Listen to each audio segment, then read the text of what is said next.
actually knew how brutal but it was common knowledge that he was like a brutal dude. Yeah, but I think right now but right now everybody is taking orders from Zedd too. Right. So I know that they know he's here to help. Right.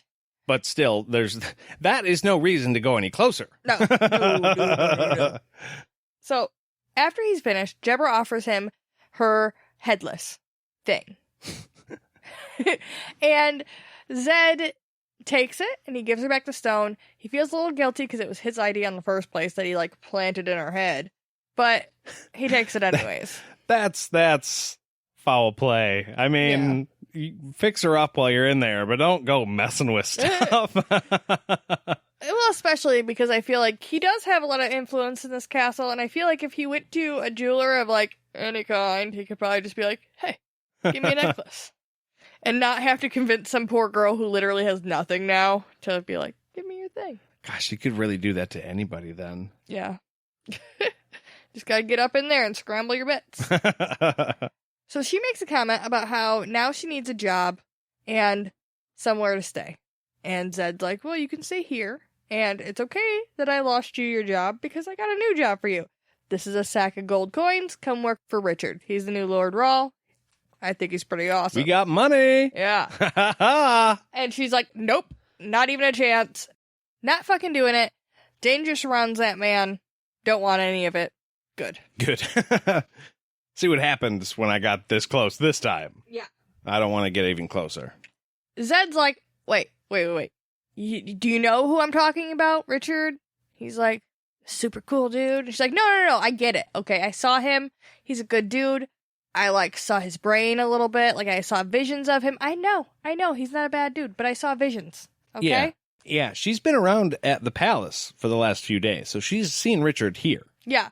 In fact, she was at the devotion square when Richard did his whole, like, I'm gonna chant. Oh, wait, I love Kaylin. Oh, wait, I'm gonna run. And go, like, do some stuff. Right, whereas actually, there's another character that comes up a little later in this book, too. Yes. But yeah, Deborah was also there. Because you have to give the devotion. Yeah. So it was kind of a big deal when Richard said he wasn't going to do that. Yeah, when he was just standing there weirdly over and over and over, anybody would have noticed him.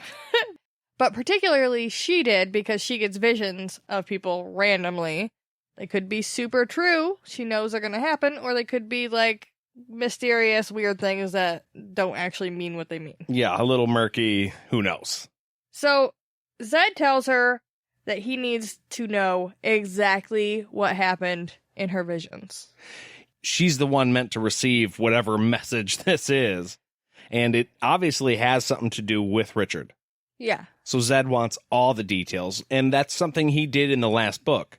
He said, look, you give me every detail. Every one. Doesn't matter if it seems stupid or out of place, or it doesn't matter. Every single thing, because anything could be a clue. Yeah, that's how Richard grew up. Zedd would always have him retell him everything. Don't leave shit out. So the first thing that Deborah says that she saw, because there was lots of other little visions that they weren't as important. These were the big ones that she knew were like the worst, but also the most important ones that she had to relay. Right. So the first vision that she tells Zedd about, the one that she finds most important first, is the one where he's taken away from Kaylin and everybody he loves, and he's put in a painful collar, and he doesn't like it a whole lot. No, not at all.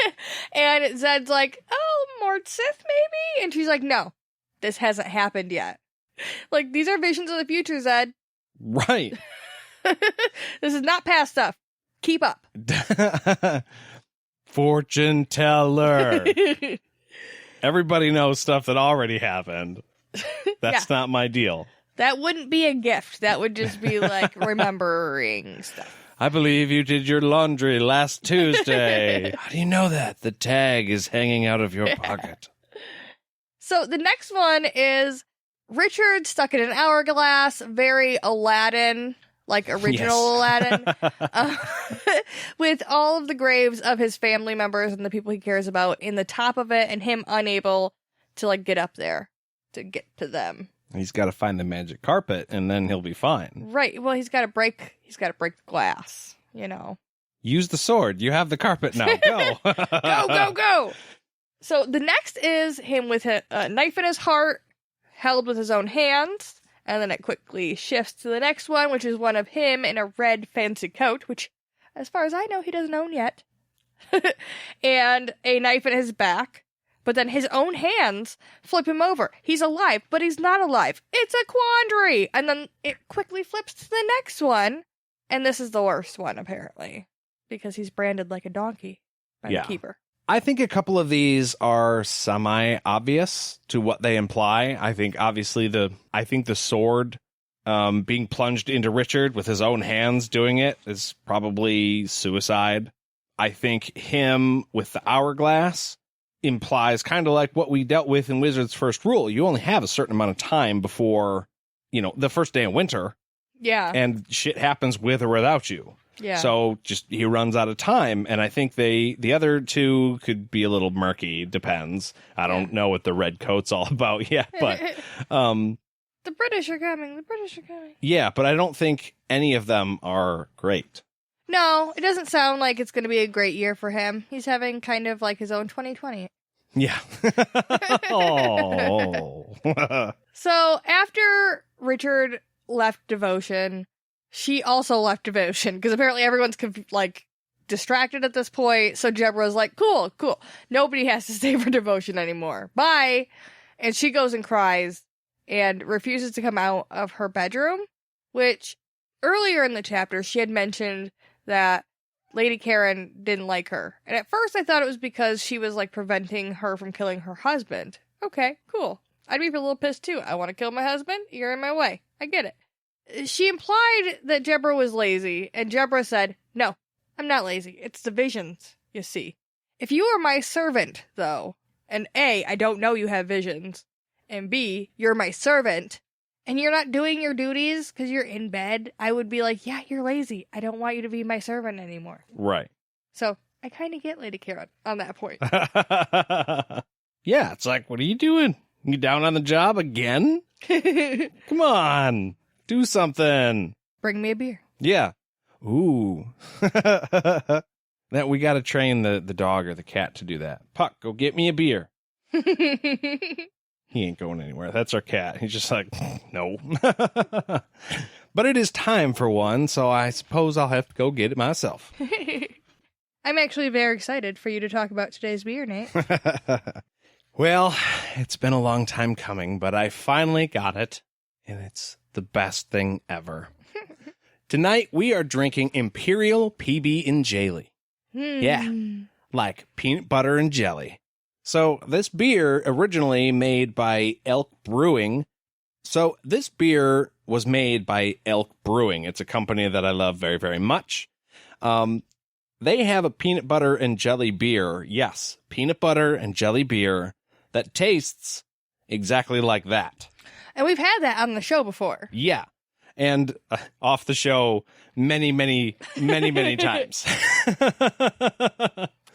But I really love this beer. I just happened to go there one day, tried it, and was blown away by how much it actually tastes like the name. I was like, okay, I'm down. It kind of brings childhood back a little bit. But now they've gone and taken that beer, and they have made it stronger. So now it's Imperial PB and Jelly, and holy shit, it is good. And dangerous. And dangerous, right. It does come in at 8%, so while it won't knock you down after only one, by two, you're there. Yeah, you're feeling pretty good. Yeah. But so that's what we have. If you guys happen to find this, by all means, grab it and try it. Do it. You will be happy that you did. So I think I'm going to grab a refill, and we'll be back right after this.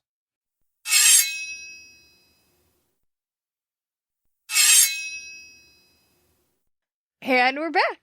So Deborah's stance is that she's not going to work for him because stuff is a little bit dangerous around Richard. Right. He's got a bad habit of getting into some trouble. And, the whole abdomen ripping thing, she doesn't feel like she really wants to deal with it. It's a little bit more of a risk than she wants to take. Right.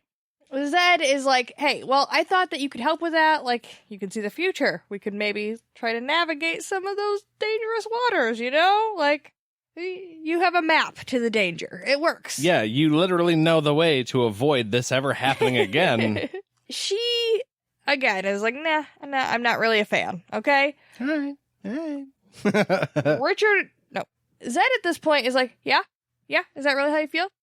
I'm his grandpa. How you feel about that? This grandpa card's gonna serve me well. I'm going to use it as many times as I need to. Immediately, she feels terrible, and she apologizes, but he tells her that he's a wizard. He already knew what danger that Richard was in. He just really wanted her to fucking help. So, you could be a piece of shit and not help if you want, but whatever. Just gonna guilt you in a little bit. Yep. The keeper might just, come and consume the whole world, but whatever. Cool. You can just sit on your couch. That's fine. I get it. Fine. I'll work for you. Damn it. Is there benefits? What about hourly? What's going on there? There again, Zedd is telling yet another person, though, like, hey, Richard's paternity, number one, and also, number two, like, all the dangerous things that are happening and the fact that Richard is the only person who can save everybody, and also, I let him leave on the dragon.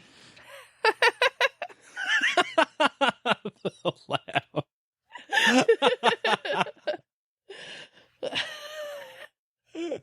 So just laughing. I let him leave on the dragon. If I was Jebra right now, I'd be like, wait. Why aren't you with him right now? Yeah. What is... This seems like something... Priorities are a little fucked up here, okay? I mean, it's the same. It's like we've been saying, don't leave him alone. At least somebody else in this universe went, wasn't that a bad idea? And Zedd's like, well, he wanted to go see a baby dragon. And they're like, well, that could have waited, right? And he's like, well, he's going to go drop off this kidnapped kid. And they're like, well, doesn't he have somebody who could have done that for him? And they're like, well, he wants to go have sex in, like, the spirit house. They're like, there are so many rooms! Everything could have been taken care of. Okay. Well, I mean, I do kind of get him wanting to bring Sidon back because they got close with some of the mud people, and it's like it's a personal thing. I told you I would get him, and now I've gotten him, and I'm bringing him back. But other than that, yes. I mean, I get it, but I would definitely be like, Richard, seriously, like, couple-hour trip. You go there, you drop him off, you turn around. I get you want to go eat some apples and do some, stupid. We're not going to do that right now, though. You're going to come back here and do it behind all the guards and here where I can talk to you, even though I'm going to leave in a minute. But still, the point is, you shouldn't be by yourself. Right. At this point, though, Zedd hands Jebra back the gold and tells her that it's not going to be any more dangerous working for Richard than, like, strolling around the palace and, potentially getting your guts ripped out by a weird creature that came out of the underworld. And how many times, tops, could that happen this month? Questions you need to ask your possible employer. Well, Jebra, if you don't come onto the team, we just can't guarantee that we're not going to have more incidents like this in the future. Maybe specifically targeted around the hallway where you're going to be sleeping? Who knows? So, Jebra at this point is like, shit, you bring up a good point. She thinks about her grandma. Her grandma apparently once told her, like, hey, your life's gonna really suck forever because you have this thing. Any chance you get to make it better and make it not be worthless to live your life in suffering, you should probably take that. Yeah, if you can use it for some good, do it. Yeah. And somehow all this leads Jebra to saying, I won't do it for gold, but I'll do it for you, Zedd. Not for my grandma, but for you.